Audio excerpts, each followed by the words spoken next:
Sup everyone, Darkscream217 here, and this is going to be a video response to a podcast I actually listen to on a weekly basis. And that's the Backlog Battle podcast, which is hosted by Alex and Anthony. Anthony you may know as Magus X1 on YouTube. And the particular video I'm going to semi-respond to, it's not really much of a response to the podcast directly. I'll explain why in a little bit, but it's episode 114 Bullet Club, which is an old episode from a couple weeks ago, maybe a month ago, I'm not entirely sure, but it's pretty old. And if you guys haven't checked out their podcast on whatever podcast place you can go to, iTunes or whatever, I say, yeah, give them a listen, and it's not because I'm a friend of Magus's. In fact, whenever Alex and Anthony go toe-to-toe on each other in a particular discussion, I'm mostly siding with Alex. But anyways, yeah, it's a fun little gaming podcast, just those two. They cover a bunch of topics on games they play and stuff. Give that a listen to. I've been in a big podcast kick recently. It's not just this one. I've listened to a whole bunch of them, like Xander Scullion's Access Gaming Podcast, The Best Friends Cast, and Total Control. Those are basically the three primary ones I listen to. And I do apologize for the volume shift at this part of the recording.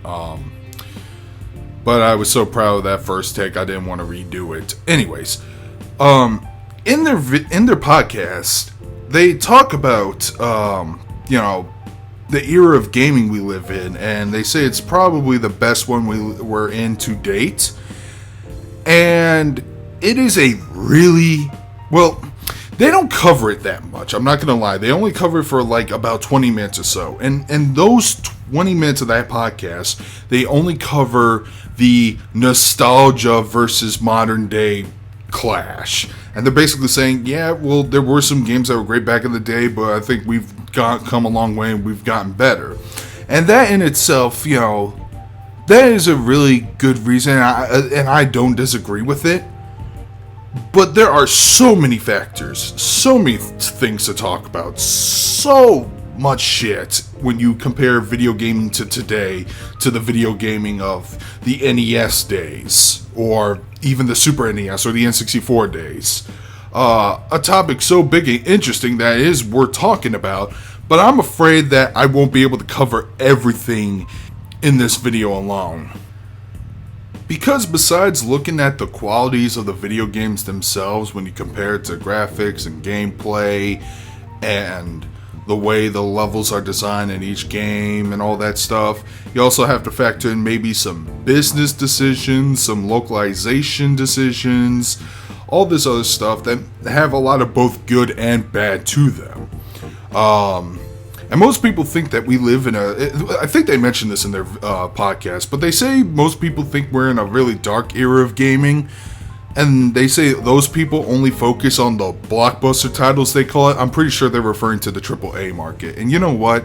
If you do focus on that solely, you might come out disappointed, because I'm going to be honest with you guys. I actually do believe that we do live in a great era of video gaming, regardless of the bullshit that's going on. And, I'm familiar with a lot of it too. But I've actually shifted focus in video games, and because of this, I actually love video games more than I did during the Xbox 360 era. That's because I really don't pay attention to most of the big name titles anymore, and when I'm curious about one of them, I usually wait it out to hear what the people think. For example, by the time this podcast is uploaded, the newest Doom game by Bethesda is probably out now. No, wait. It is out now. I've recorded this on Friday the 13th. And I was thinking of whether or not to pick it up, because growing up when I was a kid, when I was 7 or 8 years old, I played the shit out of Doom on the Super NES and the PC. And I've also played a lot of the Brutal Doom mod that my friend showed me. And apparently Sergeant Mark IV, who is the modder for Brutal Doom, is working on Brutal Doom 64, a criminally underrated game. So as a fan growing up, I was having interest, but I don't know whether or not I should trust Bethesda, because I did not like Fallout 4 that much. I mean, it wasn't a bad game, but it wasn't enough to hold me over. As a result, I actually traded that in for store credit. I'm just gonna wait till Bethesda releases some Game of the Year Ultra Mega package that comes with that game and all the DLC. That's another problem that most video games have nowadays. You could buy the video game now with $60 plus whatever money for Season Pass for future DLC that you may or may not know be worth that amount of money, or you could try to be a little smart and then wait it out a year or so, because they're going to re-release it as a Game of the Year edition with all the DLC. And to add insult to injury, they'll actually tell you the price estimate of the amount of DLC that's in the game.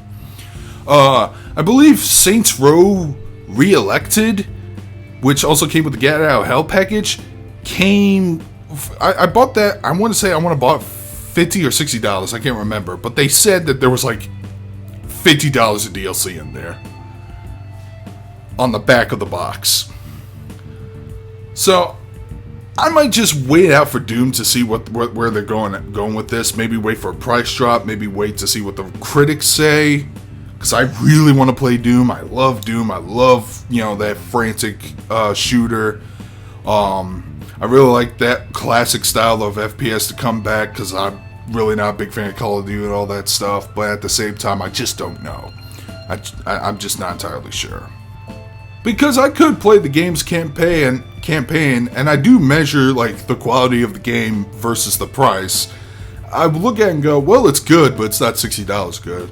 And that's why my tastes in gaming have shifted. I've actually been playing more, niche Japanese video games that are like in the $40 to $50 range at the most. And I've been enjoying the hell out of them. I've actually been, playing the shit out of them. I'm loving them. And what's, it's funny. 4 years ago, I said in the past that I wasn't big into JRPGs. I played Persona 4, but I didn't like a whole lot of JRPGs back then. Now I have a backlog of maybe 10 JRPGs that I need to get through, including Digimon Story, which I played a couple of weeks ago for you to see. I still got Persona Q.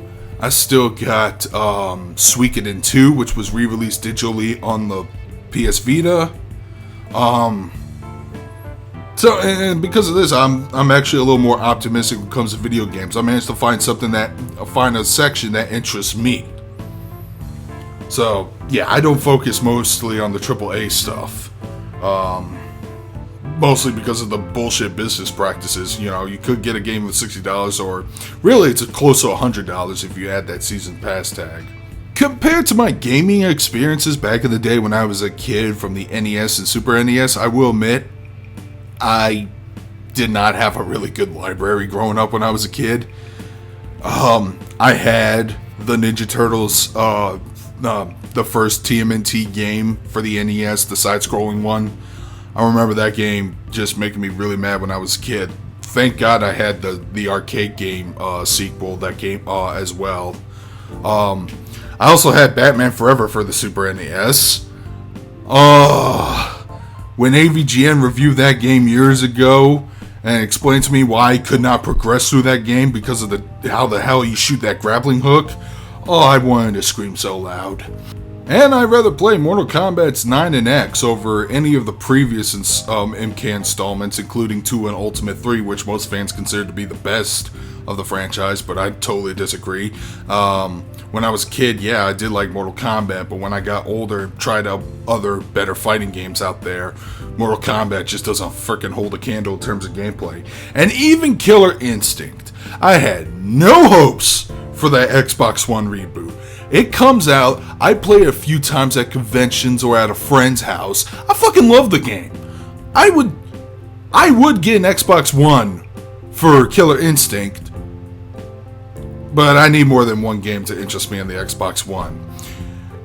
Or I could just get it on the PC. Either way, I would rather play Killer Instinct over Street Fighter V. That's how fucking good that game is. And it's getting better too with each season. which blows my mind. I never thought Killer Instinct would ever get to that caliber, but it did. And if that game can do very well, there could be some SNK IPs that didn't do well the first time around that could easily be really, really good if SNK tries again and for their big comeback. And yeah, I've already discussed my thoughts on SNK and King of Fighters and all that stuff in the previous discussion video, so you can look at that if you want to know my thoughts. But still hoping for King of Fighters 14 to be awesome. I did see all the trailers. I did see the most recent one, which is the Japan team trailer. Still hyped for that game. Oh, I am so gonna be picking that shit up in August. Well, like I said, there's just many factors, and there's going to be many people who will agree or disagree and list their reasons why. Hell, I don't think I explained all my reasons as to why I think we live in a good era of gaming nowadays. And I actually might make more videos touching on each of those subjects in the future, depending on how well this turns out.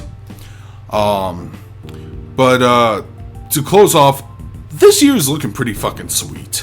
There are a lot of games that I'm really looking forward to, like Zero Time Dilemma. I think that's coming out next month, or the month after. Can't remember when. I mentioned King of Fighters. I don't know if Persona 5 is going to make a US release this year or next year. Be awesome if it comes out this year, but I'm not sure if it will. And there were some games that were kind of a surprise to me, like Digimon Story. I played that a couple weeks ago. So I'm actually pretty excited. There's actually a good long list of video games I'm looking forward to. To me, you're just gonna have to go in there and do just a little bit more research. I usually avoid checking out reviews from big websites. I usually focus on the smaller guys and maybe some YouTube videos when they talk about their thoughts on a game nowadays. But yeah, especially since there's been some big critical dissonances in video games nowadays. Take a look at the Metacritic review scores for Street Fighter V. User reviews are giving those games pretty positive reviews. No. The users are giving it negative reviews. The critics are loving it, saying that there's plenty of content in there. Cue the laugh track. Anyways, yeah, I am looking forward to it, and I do want to talk about this more. I just don't know what else to talk about. If you want to see what you want to hear my thoughts on certain areas, you can comment below. You can make a video response. I'm trying to provoke some discussion here. It can't be just all me. It can't be all Alex and Anthony either. So that's all I got. The video was kind of all over the place, but I just want to see if this will at least kickstart people or something. So, with that, hopefully I'll get something out of you guys. Darkscream 217 signing out.